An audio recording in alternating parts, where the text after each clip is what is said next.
క్రైస్తలో చేరువచ్చిన మీకు అందరికీ ప్రభువైన యేసుక్రీస్తు శుభాలు తెలియజేస్తున్నాను. ఈ దినం కొరకు ఏర్పాటు చేయబడిన లేఖన భాగము అపోస్తలుల కార్యములు 26వ అధ్యాయము 19వ వచనం. కాబట్టి అగిరప్ప రాజా, ఆకాశం నుండి కలిగిన ఆ దర్శనం నాకు నేను అవిధేయుడను కాక. క్రైస్తలో దేవునికి స్తోత్రం. హల్లెలూయా, హల్లెలూయా, హల్లెలూయా, స్తోత్రం. క్రీస్తునందున్న ప్రియ సహోదరి సహోదరులారా, మీ అందరికీ నా హృదయపు లోతులో నుంచి ప్రత్యేకమైన వందనాలు తెలియజేస్తున్నాను. ప్రైజ్ ద లార్డ్, షాలోమ్, మారనాథ. Good morning, have a nice day. దేవుని స్తోత్రం. ఒకరికొకడు వందనములు చెప్పుకొనుడని దేవుని వాక్యంలో రాయబడింది. వందన వచనం వినగానే కార్యాలు జరిగే అవకాశం ఉంది. ప్రేమతో ఆత్మ సంబంధంగా చెప్పుకున్న వందన వచనాలు వ్యర్థమైనవి కాదు, ఒట్టి పలుకులు కాదవి. వాటిలో శక్తి ఉంది. దేవుని స్తోత్రం. మరికొన్ని నిమిషాలు, ఇంచుమించు 28 నిమిషాలు దయచేసి మీరు కేటాయించండి. బిజీ కావద్దు, బిజీయే. మార్నింగ్ టైం కొద్దిగా బిజీ టైం. స్కూల్స్, ఆఫీసెస్, హడావిడి, బ్రేక్ఫాస్ట్. కాస్త లేటుగా లేచామనుకోండి, మామూలుగా లేచేదానికన్నా ఒక అరగంట లేటుగా లేచాము, మరీ ఇంకప్పుడు మరీ టెన్షన్ అయిపోతుంది.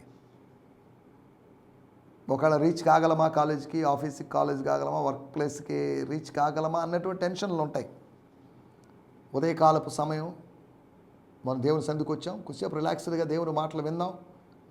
విన్న తర్వాత మీ కార్యక్రమాల్లోకి, కార్యకలాపాల్లోకి మీరు వెళ్ళండి. ఈ దినమంతా దేవుడు ఆశీర్వాదకరంగా మీకు మారుస్తాడు. ఏదో ఒక ప్రవచనం చెప్తున్నట్టుగా నేను చెప్పడం లేదు. మీరు వాక్యం విని వాక్య ప్రకారం నడుచుకుంటే ఈ దినం ఆశీర్వాదకరమే. ఈ దినమే కాదు, ప్రతిదినం ఆశీర్వాదకరమే. ఆశీర్వాదకరమైన అనర్థాలు జరుగుతున్న రోజుల్లో కూడా ఆశీర్వాదాలు మనకు కలిగించాలనేది ఆయన యొక్క ఉద్దేశం. దేవుని స్తోత్రం. హల్లెలూయా. కాబట్టి రండి, సమయంలో మనం వాక్యం విందాం, చిన్న ప్రార్థన చేసుకుందాం. ప్రార్థన చేసుకొని కార్యక్రమంలో ముందుకు సాగుదాం. మీకేమైనా ప్రేయర్ రిక్వెస్ట్లు ఉంటే దయచేసి పంపించండి. శాంతి టీవీ నెల్లూరు అనే ఛానల్ సబ్స్క్రైబ్ చేసుకోండి. ఇప్పటివరకు ఎవరైనా సబ్స్క్రైబ్ చేసుకోకుండా ఉండింటే జిఎంసి సంతోష్ నెల్లూరు అనేటువంటి ఛానల్, దాన్ని కూడా సబ్స్క్రైబ్ చేసుకోండి. ఓల్డ్ మెసేజ్ అందులో అప్లోడ్ అవుతున్నాయి. అంతేకాకుండా దయచేసి జ్ఞాపకం చేసుకోండి, ఫేస్బుక్లోకి వెళ్ళి హీ మస్ట్ ఇంక్రీజ్ అనేటువంటి ఛానల్ మీరు సబ్స్క్రైబ్, ఛానల్ కాదు, ఆ అకౌంట్కి మీరు ఫ్రెండ్ రిక్వెస్ట్ పంపించినట్లయితే ప్రతి ఆదివారం మా స్థానిక సంఘములో నేను ఇచ్చే ఆ సందేశం 50 నుంచి 1 అవర్ 10 మినిట్స్ ఉన్నట్లు సందేశం మీకు అందుబాటులో ఉంటుంది. కాబట్టి దేన్ని మిస్ చేయొద్దు. రాబోయే రోజుల్లో వాక్యము దొరకని క్షామకరమైన రోజులు వస్తాయి. దానికి ముందుగా దేవుని వాక్యాన్ని సమృద్ధిగా సేకరించి పెట్టుకుందాం. దేవుని వాక్య ధాన్యాన్ని మన హృదయ ధాన్యాగారాల్లో సమృద్ధిగా నింపుకుందాం. దేవుని స్తోత్రం. చిన్న ప్రార్థన చేసుకుందాం. పరిశుద్ధమైన మా దేవా, మాకు ఇచ్చినట్టు మంచి దినము కొరకే మీకు వందనాలు. మా దేశ ప్రధానమంత్రి, మా రాష్ట్రాల ముఖ్యమంత్రులు, గవర్నర్లు, కలెక్టర్లు, మేయర్లు, ఎమ్మెల్యేలు, ఎంపీల కొరకు మేము ప్రార్థన చేస్తున్నాం. ఈ దేశంలోనూ ఈ రాష్ట్రంలోనూ మంచి పాలన జరగాలి. మీ కార్యములు జరిగించండి. మీ బిడ్డలకు వ్యతిరేకంగా, సంఘాలకు, నీ పరిచర్యకు వ్యతిరేకంగా కొన్ని కార్యకలాపాలు జరుగుతున్నాయి. వాటన్నిటినీ యేసు నామములో తిప్పివేసి, కొట్టివేసి, రద్దు చేసి మీ కార్యం జరిగించమని అడుగుతున్నాను. అనేకులు నాయన సత్యాన్ని గ్రహించాలి. అనేకులు క్రైస్తవులుగా మారాలని కాదు, అనేకులు మా సంఘాలకు రావాలని, మాకు దశంభాగాలు ఇవ్వాలని మేము ప్రార్థన చేయడం లేదు. కానీ ప్రభువా, వారు నశించిపోకున్నట్టు సత్యము గ్రహించాలి. వారు సత్యము చేత, నీ వాక్య సత్యము చేత, సత్యమైన నీ చేత వారు స్వతంత్రులు అవ్వాలి. మతం మారమని మేము చెప్పడం లేదు, కులం మారమని, కులం మార్చుకోమని మేము చెప్పడం లేదు. కానీ ప్రభువా, వారిని మీరు దర్శించండి. మా భారతదేశ ప్రజలు ఎవరు నశించిపోవట మీ చిత్తం కాదు. ఒక భారతీయులుగా, భారతదేశంలోని పౌరులంగా ప్రభువా, మా తోటి ప్రజలు నశిస్తే మేము మానవతా దృక్పథంతో దుఃఖిస్తాం, వేదన పడతాం. రోమాపత్రిక 10వ అధ్యాయంలో పౌలు ప్రార్థించినట్లుగా ఇశ్రాయేలీలందరూ రక్షణ పొందాలని నా హృదయాభిలాష, నేను వారి నిమిత్తమై చేయు ప్రార్థన అన్నట్టుగా ఇశ్రాయేలు అందరూ పడకపోయినప్పటికీ కూడా శేషము మాత్రమే రక్షించబడిందని మీ వాక్యం ద్వారా మేము గ్రహిస్తున్నాం. శేషము కన్నా అధికముగా, లేదంటే శేషమైన రక్షించబడాలి ప్రభా. అందుకొరకే మేము ప్రార్థిస్తున్నాం తండ్రి. మీకు వందనాలు. మా విధానాలు మేము మార్చుకొని, మేము నూతనమైన విధానాల్లో, ఆత్మ విధానాల్లో మేము కార్యక్రమంలో ముందుకు సాగుతూ సాయించండి. సూచక్రియలు, అద్భుత కార్యాలు జరగాలి ప్రభువా. మీ నామాన్ని ప్రజలు మయమపరచాలి. అన్ని జనులు దేవుని వాక్యమును మయమపరిచలేని అపోస్తుల కార్యములో ఉన్నట్టుగా దేవా, నీ వాక్యాన్ని ఈ దేశంలో, ఈ రాష్ట్రంలో అన్ని జనులు సైతం మయమపరచాలి. సమయంలో మీరు మాతో మాట్లాడండి, మమ్మల్ని బలపరచండి. వార్తక బలహీనతలను వారిని మీరు దర్శించండి. సేవలో ఉన్నటి మీ దాసులను మీరు దర్శించండి. ఈ దినము జరుగుతున్న పరిచర్య ద్వారా విస్తారమైన ఆత్మలు మీరు తోడుకొనండి. స్తోత్రం, స్తోత్రం. వాళ్ళందరినీ మీ చేతిలో సమర్పిస్తూ, శాంతి టీవీ బృందాన్ని మీ చేతిలో సమర్పిస్తూ యేసు నామములోనే ప్రార్థించగలుగుతున్నాం పరమ తండ్రి. ఆమేన్, ఆమేన్. మరొక పర్యాయం మీ అందరికీ ప్రత్యేకమైన వందనాలండి. రండి, ఈ సమయంలో మనం దేవుని వాక్యాన్ని ధ్యానించుకుందాం. నిన్నటి ఎపిసోడ్లో మనం దర్శనం కలిగినప్పుడు మన స్పందన ఏంటి? బాగుంది దర్శనం, దేవుడు నన్ను దర్శించాడు, ఇతరుల కన్నా భక్తిపరుని కాబట్టి, ఇతరుల కన్నా ప్రార్థనాపరుని కాబట్టి, ఇతరుల కన్నా ఎక్కువ ఉపవాసం ఉన్నాను కాబట్టి దేవుడు నాకు దర్శనం ఇచ్చాడులే అని మనల్ని మనము పొగుడుకుంటూ ప్రశంసించుకుంటూ ఉండడానికి కాదు దర్శనం. దర్శనం ఎందుకు? Why vision? What is the need of vision? దర్శనానికి మనం ఎటువంటి స్పందనలు కలిగి ఉండాలి? పౌలు గారు దర్శన విషయంలో ఎటువంటి స్పందనలు కలిగి ఉన్నారు అనే దాని గురించి నిన్న మనం మాట్లాడుకున్నాం. ఆయన యొక్క 4 స్పందనలు మనం చూసాం. 1, సమాధానం ఇవ్వగలిగిన జ్ఞానం అతనికి ఉన్నప్పటికీ సమంజసమైన సమాధానం ఇవ్వలేడని తెలిసి మౌనంగా ఉండిపోయాడు. పిచ్చి సమాధానం చెప్పి అవతల వ్యక్తుల చేత తిట్టించుకునే దానికన్నా మౌనంగా ఉండడం మంచిది కదా. మూఢుడు ఊరినే రేగుతుంటాడట, కొంతమంది ఊరినే మాట్లాడుతుంటారు. అధికంగా మాట్లాడే స్వభావం కొంతమందికి ఉంది. చాటర్ బాక్స్ లాగా, వాగుడు కాయల్లాగా మాట్లాడుతూనే ఉంటారు. ఏంటో విస్తారమైన మాటల్లో దోషం ఉండక తప్పదు. విస్తారమైన మాటల్లో, విస్తారమైన చాటింగ్లో, విస్తారమైన మెసేజుల్లో, విస్తారమైన వాయిస్ మెసేజుల్లో, విస్తారమైనటువంటి కార్యకలాపాల్లో దోషం ఉండక తప్పదు కదా. తెలియకుండా దోషం వచ్చేస్తే దోషం ప్రవేశిస్తుంది, దోషం ఎంటర్ అయిపోతుంది. స్తోత్రం.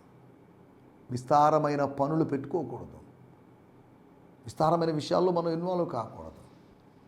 మార్తమ్మల్లాగా విస్తారమైన పనులు పెట్టుకోకూడదు. విస్తారమైన పని పాటల వలన స్వప్నాలు పడతాయని లేఖనాల్లో రాయబడింది. ఏవేవో స్వప్నాలు కాకుండా స్వర్గపు స్వప్నాలతో మనం ముందుకు సాగాల్సిన అవసరం ఉంది. దర్శనాన్ని బట్టి మన స్పందన సమాధానం, ఐ హ్యావ్ నో ఆన్సర్. ఎందుకు హింసిస్తున్నావు? వాస్తవమే, ఎందుకు హింసిస్తున్నాను? నేను హింసించకూడదు. హింసించే పని కోసం దేవుడు నన్ను ఏర్పాటు చేయలేదు.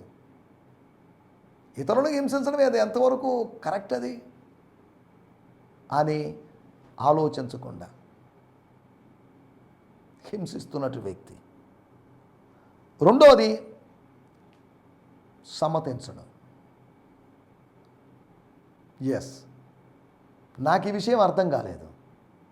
మునికోలలకు ఎదురు తన్నుతున్నాననే సంగతి, మనుషులకు ఎదురు తన్నుతున్నానని అనుకున్నాను, కానీ మునికోల లాంటి ప్రభువుకి, మునికోల లాంటి యేసుకి, మునికోల లాంటి క్రీస్తుకి, మునికోల లాంటి క్రీస్తు అనుచరులకు వ్యతిరేకంగా పోరాడుతున్నానని, నన్ను నేను గాయపరుచుకుంటున్నానని నాకు అర్థం కావడం లేదు. వాస్తవమే, భౌతికంగా అయినా ఆత్మీయంగానైనా మునికోలలకు ఎదురు తన్నుట కష్టము. సాధ్యమని కాదు, సాధ్యమే, బట్ అది కష్టం. స్తోత్రం. మూడవది మనం ఆలోచించిన మాట స్మరణకు తెచ్చుకోవడం. తన దర్శనాన్ని, ఏంటో దర్శనం వచ్చింది, ఏంటబ్బా ఏం దర్శనం ఏంటి అని పౌలు ఆలోచించుకుంటూ కూర్చోలేదు. వయసు పెరిగిపోతుంది, మతిమరుపు వచ్చింది కాబట్టి దర్శనం మర్చిపోయాను. వయసు పెరిగినప్పటికీ ఆ దర్శనాన్ని తాను మర్చిపోలేదు. That's important. దర్శనం, ఆ దర్శనాన్ని తను రోజు ఆలోచిస్తున్నాడు. ఆ దర్శనము తన మనసులో ప్రతిధ్వనిస్తుంది. ఆ దర్శనములో యేసు, ఆ దర్శనములో ప్రశ్నిస్తున్న యేసు, ఆ దర్శనములో తాను నియమించినటువంటి యేసును చూశాడు. ఆ దర్శనములో తనతో మాట్లాడిన యేసు, సత్యాన్ని తెలిపినటువంటి యేసు, తనను పంపినటువంటి యేసు. స్తోత్రం, హల్లెలూయా. గమనించాల్సిన విషయం, మనం ఆలోచిస్తున్న విషయం స్మరణకు తెచ్చుకున్నాడు. Do you remember your vision? నీ దర్శనాలు గుర్తున్నాయా? నీకు అసలు దర్శనం వచ్చిందే? దర్శనం రావాలిగా. రావాలి రూల్ ఎక్కడుందండి అంటారేమో. అపోస్తుల కార్యం 2వ అధ్యాయం, యోవేలు గ్రంథం 2వ అధ్యాయంలో, అంత్య దినములో అనేకుల మీద నా ఆత్మను కుమ్మరిస్తాను. అప్పుడు ఏమీ జరగదా? జరుగుతుంది. ఏం జరుగుతుంది? యవనస్తులు దర్శనాలు చూస్తారు. Young men shall have visions. కేవలం యవనస్తులకే దర్శనాలు వస్తాయని కాదు, తనకు సుమారు 20-25 సంవత్సరాల క్రితం వచ్చిన దర్శనాన్ని, ఆ దర్శనాన్ని మరిచిపోలేని విధంగా మరపురానేటువంటి ఆ దర్శనం గురించి, ఆ మరపురాని దర్శనములో నుంచి వచ్చిన మరపురాని మహిమ కలిగినటువంటి ప్రభు యొక్క మాటలను తలపోసుకుంటున్నాడు. అకస్మాత్తుగా ఆహ్వానం లేకుండా పిలవని పేరంటానికి వచ్చినటువంటి గొర్రెల కాపరులు, రాత్రి సమయంలో వచ్చినటువంటి గొర్రెల కాపరులు చెప్పిన మాటలని మరియ తన హృదయములో తలపోసుకుంటూ, లేకపోతే కన్న వాటిని గురించి, విన్న వాటిని గురించి వాళ్ళు చెప్పినప్పుడు, వివరించినప్పుడు, సాక్ష్యం చెప్పినప్పుడు, ఏంటిదంతా, what is this, what's going on అని తన మనసులో తాను తలపోసుకుంటుంది. దేవదూత కనిపించడం ఏంటి, నాతో చెప్పడం ఏంటి, సర్వోన్నతుడి శక్తి కమ్ముకో ఉంటుంది అని చెప్పడం ఏంటి, నేను బిడ్డను కనడం ఏంటి, సరే కంటే కన్నాను, బిడ్డను కన్నంత మాత్రాన వాళ్ళెవరో ముక్కు ముఖం తెలియనటువంటి కాపరులు ఇప్పుడు వచ్చి ఇలా చెప్పడం ఏంటి, ఏంటిదంతా? స్తోత్రం. మనం ఆలోచించాలి, మనం కొన్నిటి స్మరణకు తెచ్చుకోవాలి.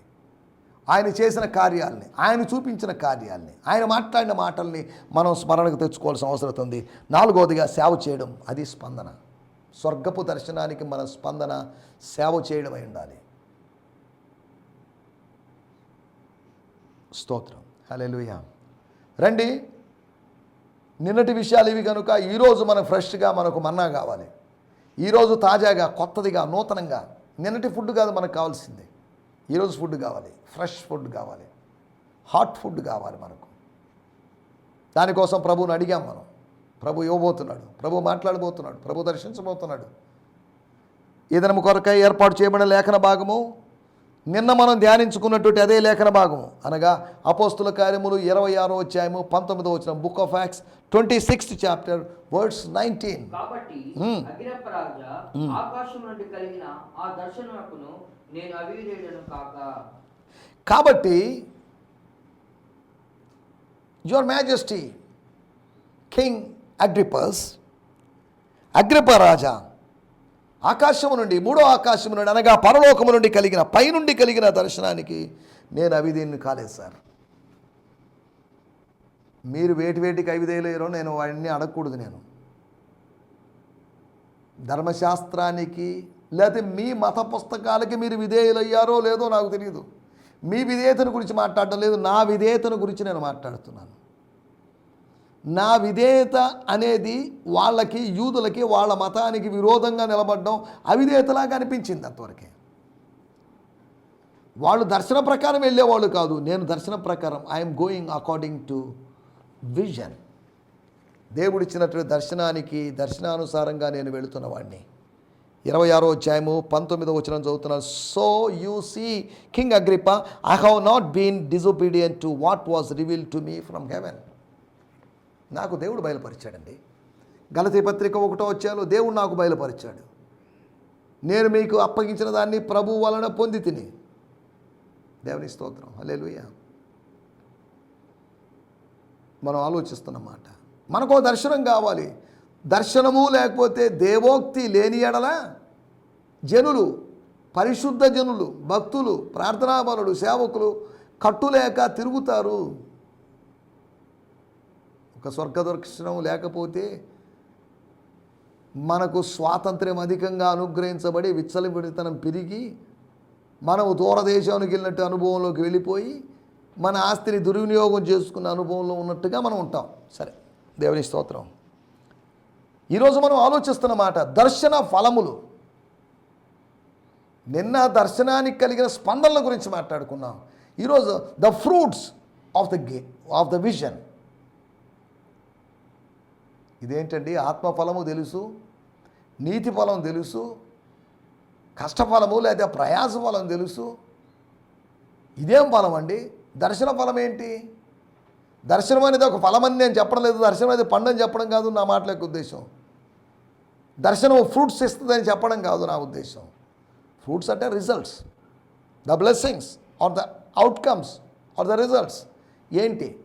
The fruits of the gift of the vision. ఏంటిది?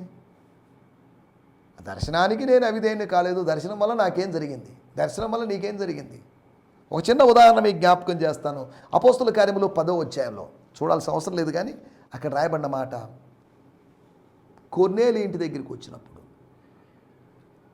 పౌలు గారికి దర్శనం, పేతురు గారికి దర్శనం కలిగింది.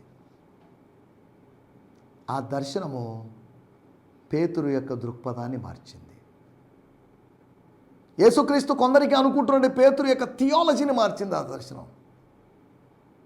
ఒక దర్శనము మన దృక్పథాన్ని మారుస్తుంది. దైవికమైనటువంటి దర్శనము మన దృక్పథాన్ని, మన కాన్సెప్ట్ని, మన పర్స్పెక్టివ్ని మారుస్తుంది.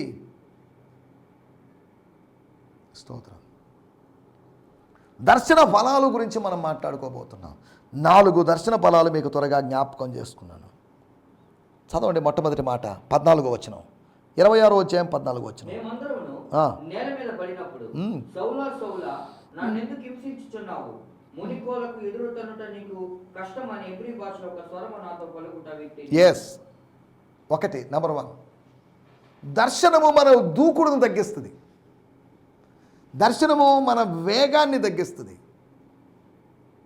దర్శనం కలిగిన వాడు దూకుడు, కొంతమంది హరీబరీగా మాట్లాడుతుంటారు, తొందరపాటుతో దుడుకుగా వ్యవహరిస్తుంటారు. దర్శనము మన దూకుడిని, మన దుడుకుతనాన్ని తగ్గిస్తుంది. అడ్డుకున్నాడు. ఎవరు అడ్డుకుంది? ఎవరు? మేము పడినప్పుడు. అంటే అడ్డుకున్నాడు కాబట్టి మేము పడ్డాం, లేకపోతే పడే అవకాశం లేదు.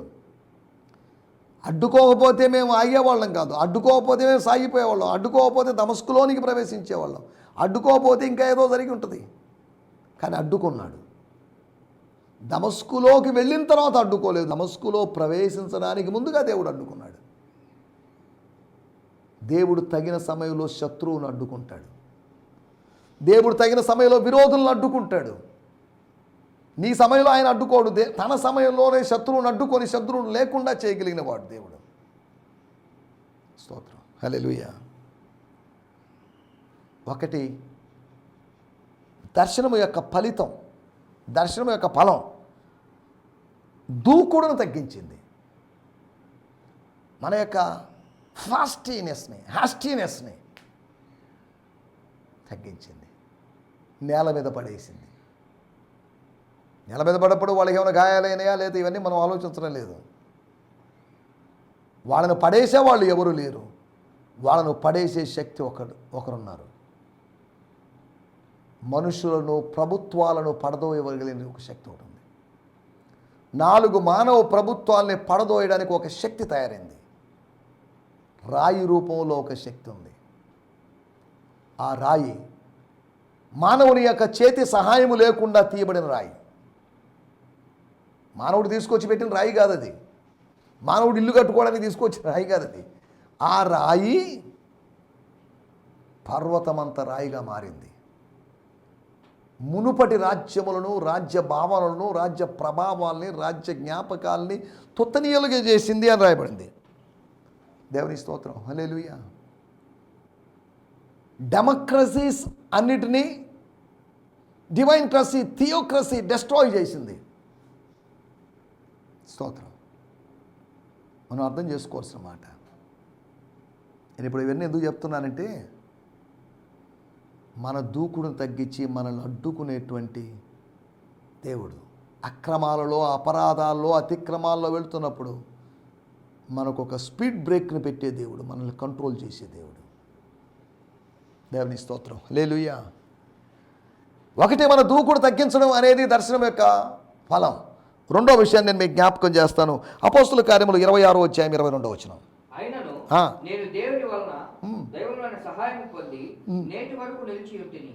క్రీస్తు శ్రమపడి మృతుల పునరుత్థానము పొందువారిలో మొదటి వాడవుట చేత స్తోత్రం. ఈ ప్రజలకును అన్యజనులకును వెలుగు చాలండి. ప్రచురించుచున్నాను. స్తోత్రం. ఏంటట రెండో విషయం? స్తోత్రం. ఎప్పుడైతే నాకు దర్శనం కలిగిందో నేను సేవ ఆరంభించానో స్తోత్రం, దాని ఫలితంగా ఏం జరిగింది? నాకు శత్రువులు తయారయ్యారు. శత్రువులు తయారైనప్పుడు ఆత్మీయ పుత్రుల సంగతి పక్కన పెట్టండి, ఆత్మీయ కుమారుల సంగతి పక్కన పెట్టండి, శత్రువులు తయారవుతున్నప్పుడు అప్పుడు ఏమైంది? వాళ్ళు శత్రువులు ఏం చేస్తారు? సుమ్మించాలని ప్రయత్నం చేయలేదు, కానీ చంపాలని ప్రయత్నం చేశారు. అక్కడ రాయబడిన మాట, ఆయనను నేను ఏదో అయింది ప్రయత్నాలు జరిగినప్పటికీ కూడా, చాలా ప్రయత్నాలు జరిగినప్పటికీ కూడా, సద్దూకాయల వలనో, శాస్త్రుల వలనో, పరిచయుల వలనో, ఇతర యూదుల వలనో, అన్ని జనుల వలనో ప్రయత్నాలు జరిగినప్పటికీ కూడా నేను దేవుని సహాయము వలన నేటి వరకు నిలిచి ఉన్నాను. దేవుని సహాయాన్ని పొందుకొని నిలిచి ఉన్నాను. I got help of God. దేవుని సహాయం నాకు దొరికిందండి. సమయోచితమైన సహాయం దొరికింది కాబట్టి నేను సంహరించబడలేదు. లేకపోతే సమయోచితమైన సహాయం లేకపోతే నేను సమాధిలోకి వెళ్ళినేవాడిని. సమయోచితమైన సహాయం మనకు దొరుకుతుంది. కృపాసనము దగ్గరికి వచ్చినప్పుడు దొరుకుతుంది. కష్టాలను బట్టి, శ్రమలను బట్టి, శోధనలను బట్టి కృపాసనం దగ్గరికి రా, సమయోచితమైన సహాయం నీకు దొరుకుతుంది. దేవుని స్తోత్రం, హల్లెలూయా. రెండో విషయము, సహాయాన్ని అందజేసింది. సహాయము నాకు ఒక ఫలములాగా, ఆశీర్వాదంలాగా దొరికింది. దైవ సహాయము దొరికింది. లాజర్ అంటే దైవ సహాయం, హెల్ప్ ఆఫ్ గాడ్. నేనే లాజర్ని అయ్యాను అనగా, నేను లాజర్ని అయ్యానంటే లాజర్లాగా మారిపోయాను కదా అని అర్థం. లూకా సువార్త 16వ అధ్యాయం లాజరు గురించో, యోహాను సువార్త 11వ అధ్యాయం లాజరు గురించో నేను మాట్లాడడం లేదు. నేను దేని గురించి మాట్లాడుతున్నాను? దేవుడి సహాయాన్ని గురించి. దేవుని యొక్క సహాయం, help of God, blessing of God. స్తోత్రం. సహాయము దొరికింపజేసింది, దైవ సహాయము అందజేసింది ఆ దర్శనం. ఒక దర్శనము దూకుడును తగ్గించింది. పౌలు గారి దర్శనం అతని దూకుడిని తగ్గించి అతనికి దైవ సహాయం అందజేసింది. మూడో విషయాన్ని నేను మీకు జ్ఞాపకం చేస్తాను. 26వ అధ్యాయం 23వ వచనం. ప్రవక్తలను మోషే ముందుగా చెప్పినవి కాక మరి ఏమీ చెప్పక అల్పులకును గనులకును సాక్ష్యమిచ్చుచుంటిని. ప్రవక్తలను మోషేయు ముందుగా చెప్పినవి కాక మరి ఏమీ చెప్పక. నా ప్రతి ప్రసంగంలో నేను అనవసరం విషయాలు చెప్పడం లేదు సార్, సొంత విషయాలు చెప్పడం లేదు సార్.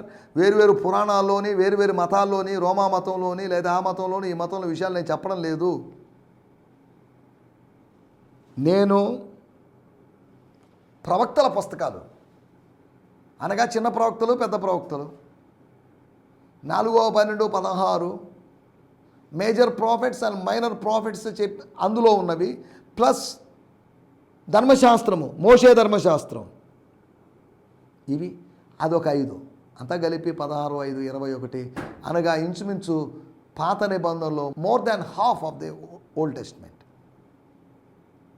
నేను వీటిలో తప్ప ఏమీ చెప్పలేదు.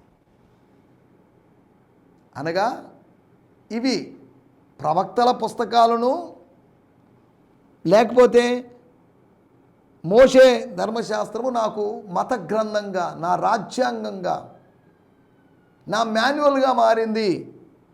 ఇవి కాక నేనేమి చెప్పలేదు, చెప్పదలుచుకోలేదు. ఎందుకంటే నాకు అనవసరం విషయాలు చెప్పాల్సిన అవసరం ఏంటి?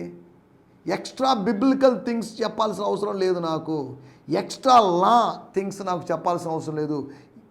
ఎక్స్ట్రా ఓల్డ్ టెస్టిమెంట్ విషయాలు నాకు చెప్పాల్సిన అవసరం లేదు. ఇది పౌలు నేను ఇవి గాక ఏమీ చెప్పలేదు. అంటే నేను వాక్యమే చెప్పాను, అది వాక్యమే బోధించండి, అనవసరమైన విషయాలు వద్దు, సైంటిఫిక్ విషయాలు వద్దు, వేరు వేరు విషయాలు చెప్పొద్దు, ఆ కథలు ఈ కథలు చెప్పొద్దు, ఉపమానాలు చెప్పొద్దు, ఏదేదో చెప్తుంటారు ఈ రోజుల్లో టీవీల్లో ప్రసంగం చేసేవాళ్ళు. అదే నాకు అర్థం కావట్లేదు. పేర్లు చెప్పను కానీ కొంతమంది చిత్రమైన స్టోరీల గురించి, ఆ వేష గురించి నీకెందుకురా నాయనా, వాళ్ళ గురించి వీళ్ళ గురించి, ఏదో షిప్పుల గురించి, ఎన్ని ఎందుకు మనకు? వాక్యం చెప్పనేది వాక్యం చెప్పడం లేదు. పౌలు గారు చెప్పాడు 26వ అధ్యాయం 23వ వచనం మనం చదువుకున్న వాక్య భాగంలో, ప్రవక్తలను మోషే ముందుగా చెప్పినవి తప్ప మరేమీ చెప్పలేదు నేను. ఇంకా మనం చెప్పాలి బైబిల్లో ఉన్నాయి తప్ప మేమేం చెప్పలేదు, ఎక్స్ట్రా బిబ్లికల్ థింగ్స్ ఏం చెప్పడం లేదండి. ఈ రోజులో బైబిల్కి సైన్స్ చెప్పి ఏదో పిచ్చి విషయాలు బోధిస్తున్నారు. సరే, మనం దాంట్లోకి వెళ్ళలేదు. స్తోత్రం.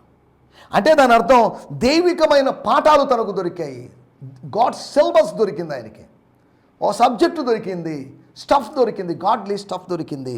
4వ విషయం నేను చెప్పి ముగిస్తాను. 26వ అధ్యాయము 26వ వచనం. రాజు ఈ సంగతులు ఎరుగను గనుక అతని ఎదుట నేను ధైర్యముగా మాట్లాడుచున్నాను. రాజు ఈ సంగతులు ఎరుగును. రాజు సంగతులు తెలుసుగా, యూదుల యొక్క వివాదాలు ఆచారాలు బాగా ఎరిగినవాడు కదా. ఇక్కడ రాబడిన మాటలు, నేను ధైర్యముగా మాట్లాడుచున్నాను, నాకు ధైర్యం వచ్చింది. నేను పిరికోడిని, ఇప్పుడు రాజును చూసి, రాజుకు తెలుసు కాబట్టి నాకు ధైర్యం వచ్చిందని కాదు, రాజు యొక్క జ్ఞానాన్ని బట్టి, రాజు యొక్క అవగాహనని బట్టి నాకు ధైర్యం వచ్చిందన్నారు లేదు. నాకు ధైర్యం వచ్చింది.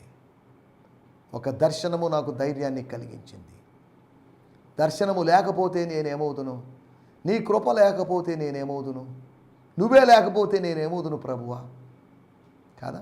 దేవుని స్తోత్రం, హల్లెలూయా.